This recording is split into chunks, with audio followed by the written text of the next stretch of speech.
कभी आपके घर में भी साइलेंस बैठ गया है? वो साइलेंस जो खाना भी ठंडा कर देता है और रिश्तों को भी। स्वागत है आपका bed time tales by AJ में, जहां कहानियां सिर्फ सुनी नहीं जाती, महसूस की जाती है।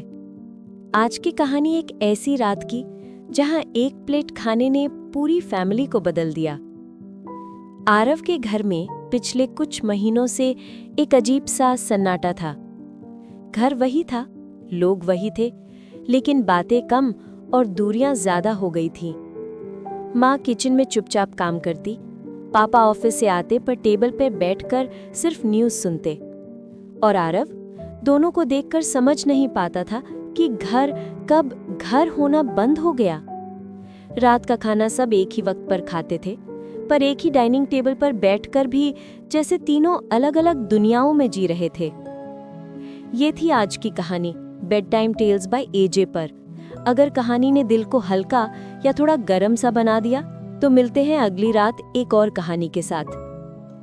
कोई किसी से कुछ पूछता नहीं, कोई कुछ कहना नहीं चाहता, और आरव को सबसे ज्यादा चुभता था वो खामोशी जो हमेशा उनके बीच बैठ जाती थी। एक रात जब आरव किचन की अलमारी साफ कर रहा था, उसको एक पुरानी डायरी मिली। दादी की हैंडराइटिंग में लिखा हुआ एक छोटा सा रूल कि अगर कभी घर में दूरियां बढ़ जाएं, तो एक प्लेट का खाना बनाकर सबके सामने रख देना। प्यार जब बंटता नहीं तब होता है। आरव ने डायरी बंद की।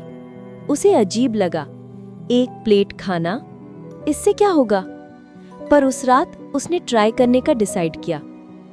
माँ ने रोटी रखी, पापा ने करी सर्व की, पर आज आरव कुछ अलग कर गया। उसने एक एम्प्टी थाली टेबल के बीच में रखी। माँ रुक गई। पापा ने ग्लासेस के ऊपर से आरव को देखा। ये क्या ड्रामा है? पापा ने थोड़ा रूड टोन में कहा। आरव ने हल्की सी स्माइल के साथ जवाब दिया, बस आज एक प्लेट से खाने की कोशिश करते हैं। माँ ने थोड़ा कंफ्यूज होते हुए पूछा, पर क्यों बेटा? आरव ने डायरी टेबल पर रखी। दादी का रूल था और शायद हम सबको इसकी जरूरत है। माँ की आंखों में हल्की नमी आ गई। पापा ने पहली बार न्यूज़ चैनल की आवाज कम कर दी। पहले कुछ मिनट्स ऑकवर्ड थे, कोई कुछ बोल नहीं रहा था, बस अब उस एक प्लेट को देख रहे थे, जैसे वो एक प्लेट उनकी कहानी सुन रही हो।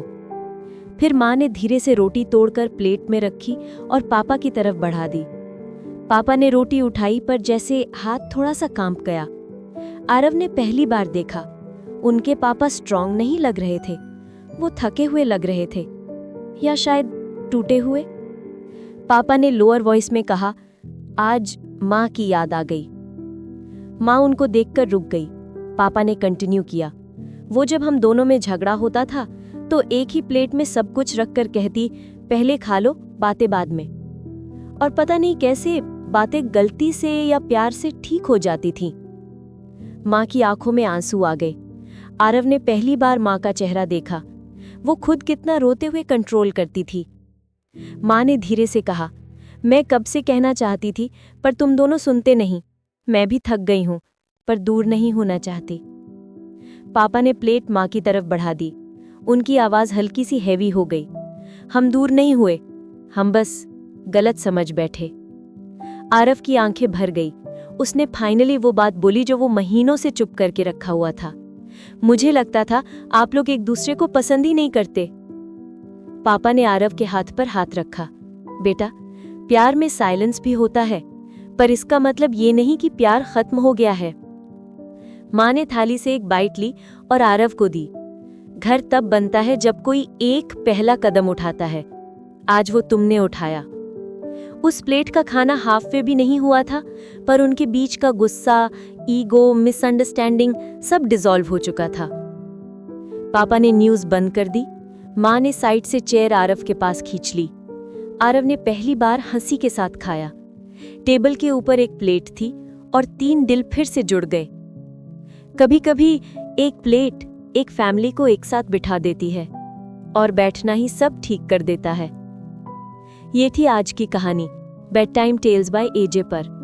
अगर कहानी ने दिल को हल्का या थोड़ा गर्म सा बना दिया, तो मिलते हैं अगली रात एक और कहानी के साथ।